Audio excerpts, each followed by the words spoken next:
Let's talk a little bit more as well about the continuing Brexit negotiations. Britain's Prime Minister Theresa May was in Brussels twice this week, and while EU leaders said at the end of their summit that there hasn't been enough progress to begin those trade talks, the European Council President Donald Tusk said reports of a deadlock were exaggerated. It appears we might now be looking at discussions about trade beginning perhaps in December. David, do you think there has been a bit of a shift this week? Slightly different tone to it all? From fascinating Catalonia to boring Brexit. Boring but important to us. You can say that. We can't possibly comment, David. No, you can't. What I thought was really interesting this week was the way in which the most powerful leaders in Europe clustered around Theresa May to kind of give her a little bit of support and to say, we understand, we kind of get it, we see just how bad this is for you. And we're all, but this week we've also had this photograph of her sitting alone at that table covered with lilies, and somebody tweeted that looks like the biggest coffin in the world that she's sitting next to, sadly mourning. And that's a bit how this can sometimes feel.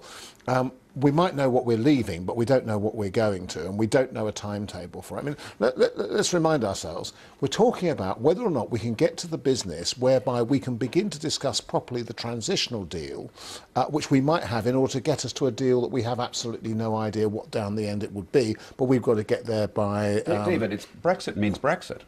Yeah, it does. It does. I mean, that's it. There's no point. You know, Theresa May has assured us that she knows the direction. So and genuinely, was there not something of a shift this week, or are you saying, David, that it was purely because they felt sorry for her because things are tricky domestically? I mean, is it not more than that? They were trying There's conciliatory noises from a lot of EU leaders, aren't there, that we haven't quite heard before? No, Emmanuel Macron actually said that the problem this week, he said within the last couple of days, that there's a problem, was that nobody's explained to the British people what Brexit actually means. I mean, apropos. So that's how incredibly sympathetic they all are and kind of willing.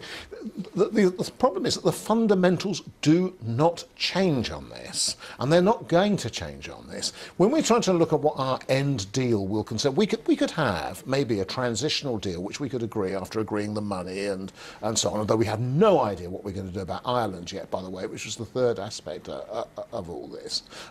But absolutely, the European Union have reiterated time and time again the four freedoms are indivisible. So you can't have the same access to the single market that you used to have, membership effectively, be in the single market, that you had unless you significantly sign up to freedom of movement. Now, if that's our sticking point, then that's going to put us outside the mechanisms of the single market, and that is so economically damaging for us. A lot of people believe, this is the BBC, we've said a lot of people believe, because there are Brexiteers carefully counting our words here to find out which of us are pro-Brexit and which are not, because they're preparing for their "we were betrayed" scenario, etc., with the wicked BBC playing a major role in it. And so I'm doing that now. Count me out. Count me down now. I'm doing the bad thing. I'm selling the country. Isn't it such a desperate state of affairs that the fact that we think they could be getting somewhere close to negotiations is seen as a shift, is seen as positive momentum? And I think that's part of this issue, whether it's not about being pro-Brexit or anti-Brexit, it's about the reality that this is such a difficult situation that the UK has put itself in. This isn't coming from the EU. And rightly so, yes, everybody was angry from the European side, and now it's a thing of Brexit is Brexit. This is happening. So let's find out how we're going to be able to negotiate away. And that's the only single shift that's happened, this kind of sinking in of this is actually going to happen, even though there are still voices in the UK that say we could not have a Brexit, but they're a minority. This notion that things are suddenly better, that the sun is coming out in these negotiations, I think there is this sense that she is such a lame duck prime minister that if we kick her now and she actually falls, could they end up with Boris Johnson or someone even worse? And I think that they're now in Brussels and elsewhere saying, ooh, we better be careful here. You know, we're in a position of power, but we can't keep beating on her because it could get worse. Do you think they care that much about British domestic politics? Well, I think they have to understand consequence, and I think it's pretty clear that she far from being the Iron Lady, she's the Hollow Lady, but she's in charge, and they've got to deal with that. And another election or another leadership race in the Tory party here could lead to unknown consequences, and those consequences inevitably have ripples in Europe. So I think they have all the aces in their hand. They don't need to play them all right now. So giving her a little bit of leverage. But the other thing I would say is that, you know, Lloyd Blankfein, the head of Goldman Sachs, really threw some oil on the fire this week with a little playful tweet from Frankfurt saying, "Oh, it's quite nice here, and I think I'll be spending a lot more time here." You know, there's notion. Not the first time banks have done that sort of thing. But you know, the idea of moving. Well, we now know that 13,000 high-paying jobs from the city, from the financial district of London, are leaving London. Our Goldman Sachs has 6,000 employees here in London. They're talking about moving 1,000. This is a real consequence, and those 1,000 jobs and those 13,000 jobs mean other jobs are going to fail too.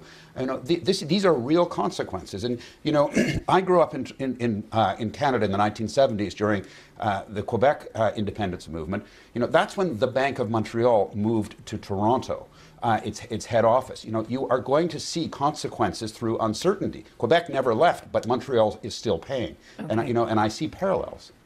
Celia. Yeah, I would like to say something about what you say first. About obviously, I think that the European Union is worried about the domestic issues in United Kingdom. But right now, European Union, I think that they are going to focus on the interests of the European Union because from their perspective point of view, is like United Kingdom wants the Brexit, so. We try to have the best deal.